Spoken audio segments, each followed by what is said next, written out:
Hello, Hillside Church. Pastor Matt here on this Ash Wednesday of 2016. Just thought I'd touch base with you guys on kind of all the things that are happening around Hillside Church for Ash Wednesday and this Lent season. As you may know, Ash Wednesday is the start of Lent, and that's kind of a time where we begin to focus on our own mortality, and we look at the suffering that Christ did for you and I and the price that he paid in a real physical sense during Lent. Ash Wednesday in particular is when we come before Christ, and if you've been a part of one of the Ash Wednesday services, a priest will put the X or the cross on your forehead with ashes, saying, "From ashes we came, to ashes we will return," just to remind us of our own mortality and the fact that we were not made for here. We were made for eternity and for heaven. I hope you're taking some time today to focus on that and also to kind of look at your own sins and begin to confess those as we walk towards Good Friday and then a celebration service, Easter as well. As we kind of look forward to those things, I also had a few things just to let you know about what's happening at Hillside Church. This Sunday is Valentine's Day, so we're going to focus on love. I actually got a message for you coming out of Luke about loving like Jesus loved. I'm really excited about this. There's some great pieces about how love involves forgiveness and investing in other people and letting go of some things.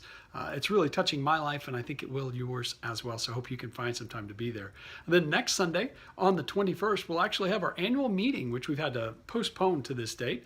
Annual meeting is when we come together as a church family and we look at our budget from last year and the budget in the coming year and just kind of celebrate what happened last year as we look forward to what's happening this year. It'll start next Sunday, the 21st, so it's a week from this Sunday, and we'll start at 9:45 with our finance meeting. If you have any questions on the budget for this year or last year, kind of what's going on, feel free to come and ask any questions you may have at that point. Then we'll have our celebration service where we talk about our future and vision. It's going to be a great time of loving on one another and celebrating what God is doing and what's coming forward. A message for you coming out of the book of Joshua as the Israelites crossed over the Jordan and established themselves in the promised land.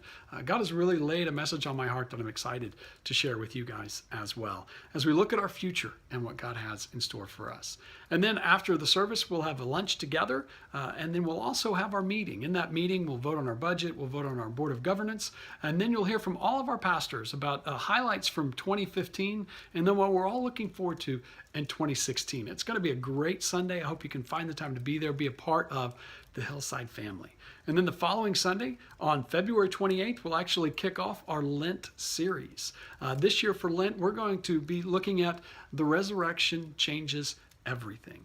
It is a fact that Jesus Christ resurrected from the dead, and it changed everything, not just for me and for you, but for our entire world. Changes how everything operates. And we're going to spend 5 weeks kind of looking at what that is, and I'm very, very excited about that. And as a corollary to that, or kind of alongside that, we're also going to bring back our Lent groups, but we're going to combine them with our Dinner on the Deck groups. So we're going to have Lent dinner groups every Sunday night starting February 28th through Palm Sunday, where we're going to look at different facets of the resurrection. We're going to meet at 6 o'clock, go till 8. Church will provide the main course, and we're asking you to potluck the sides, dessert, and any vegetables you may want to have as well. We're going to actually be looking at a little book by Lee Strobel called The Case for Easter, where he does some what we call apologetics, which is where we do some looking at extra biblical sources to confirm what we believe the Bible says. In this case, we're going to be looking at the case for the resurrection, why the resurrection actually did happen and why it matters. It's a great little book, and I'm very excited because I'm going to be co-teaching these 4 sessions with our own Paul Graham. He's got some great insight on this that he's studied and looked through, and he's a tremendous teacher. So I'm excited for you to hear from him. He's going to start on the 28th with something called Minimal Facts. That's where we look at the minimal facts around the life of Jesus, his death and resurrection, in order to prove those through extra biblical sources. Those 4 weeks are going to be outstanding together as we fellowship with dinner. Then we enjoy some teaching and some discussion together around those things. It'll be intellectually stimulating, spiritually feeding. Really looking forward to enjoying that time together. So I hope you can find time to meet with us. You don't have to go 4 consecutive weeks. Any weeks you can join us, we would be glad to have you. So we are looking forward to this February and this coming Lent season. I hope you're as excited about this time as we are here at Hillside Church. Look forward to seeing you guys.